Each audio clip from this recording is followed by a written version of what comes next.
Doc, for people that are maybe north of 30, Tony, you're north of 30, right? Not yet. How I'll old are be you? 30 in October. Jesus. All right. Well, we're calling you 30 for this. I think the goal once you get north of 30, when you're no longer a competitive athlete, is just to obviously stay healthy, hopefully keep a good physique, and there's varying training methodologies, of course, people can adopt to reach those goals. But what are some general takeaways? Obviously, if someone's coming to you, it's likely because something went south.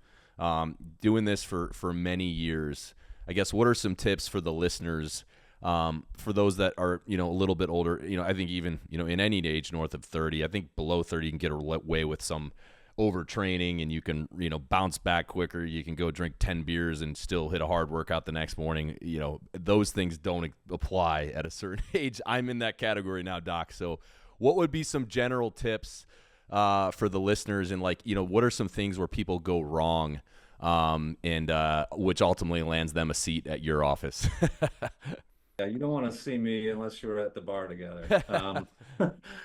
The number one for, you talk about people our age, do not compete with the 20-year-olds. They just can do this without worrying about the stuff that we have to worry about. So the 40-year-olds, the 50-year-olds who are looking at the 20-year-olds, they don't even look at the 20-year-olds. Number one, they get away with a lot more than we do. Number two, making sure there's rest. You need rest time. There's people who sort of get into the CrossFit early on and they start coming in maybe a couple times a week, and then they're showing up 7 days a week, double sessions, and they're starting to go for the games. They're into that sort of that mentality. So number one, definite need built-in rest as we get older. It's stretching, yoga, mobility, all that good stuff, but not making sure every day is not the games. You're not training for the games every day. Every day, cannot be that kind of intensity. You just need built-in muscle rest activity.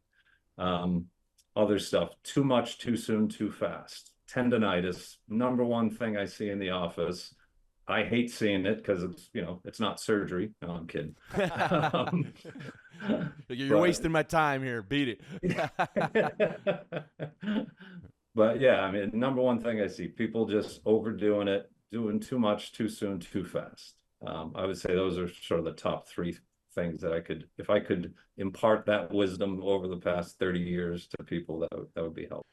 And I think for people that do mainly CrossFit or kind of high intensity interval training, I've adapted my training quite a bit, because I used to be all CrossFit, and of course there was usually conventional strength and Olympic lifts at the beginning, and then you'd hit Metcons, and then since we were competing, there's usually a track workout, there was some swim workouts.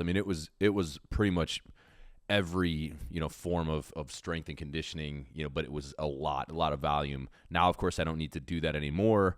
So then at a point I was just doing high intensity interval training, which was CrossFit for 5 days a week. But now I've adapted it where there's a couple days it's just all strength. Like today I was, in the intro, 10, 8, 6, 4, 2, old school Nebraska, bigger, faster, stronger, as tested as time.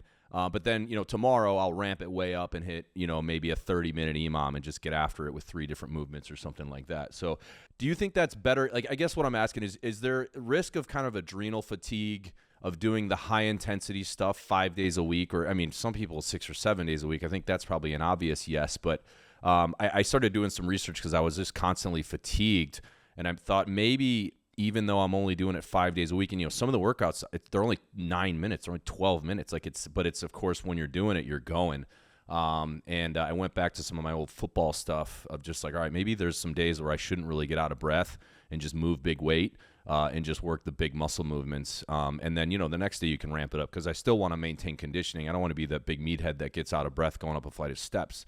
So could you speak to that a little bit, if you have kind of a recommendation, and how maybe overdoing it might affect, obviously just overall vitality outside of the gym?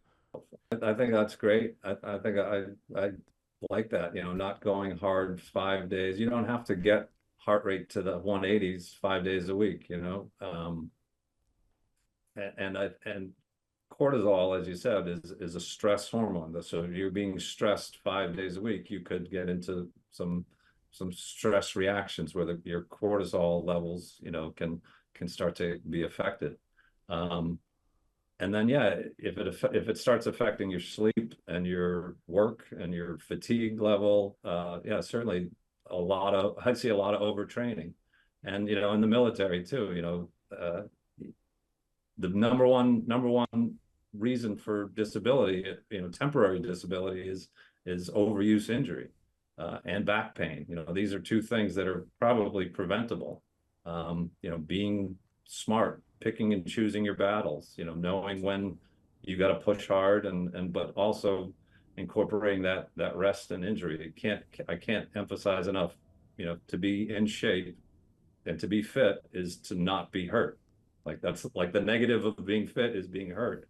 And so if you can avoid being hurt and when you're fatigued and you're jumping from a rope and you're fatigued and your muscles aren't there to, give you all the support you need, you roll an ankle, you turn an ankle, and you're out for 6 weeks with that. So, making sure you're sort of feeling fit enough to be able to do all these other things, whether it's military or CrossFit or life or anything. Yeah, and I think something interesting, Doc, and I'm sure you've seen this a ton, and Bear, you too, is that overuse, and as athletes, I think at times we definitely leverage, like former athletes, like leverage far into that, is that you can continue to train really hard and even see results there, but the downstream effects of overtraining are often what start to have a detrimental effect, meaning you'll still be able to show up, do your workout. Now, we'll do it long enough and that will start to deteriorate as well. But then as Doctor said, how you're showing up at work, how you feel throughout the day, a lot of times people don't even associate with their training because they're like, well, I'm still making results in the gym. My body's still progressing in the way I want.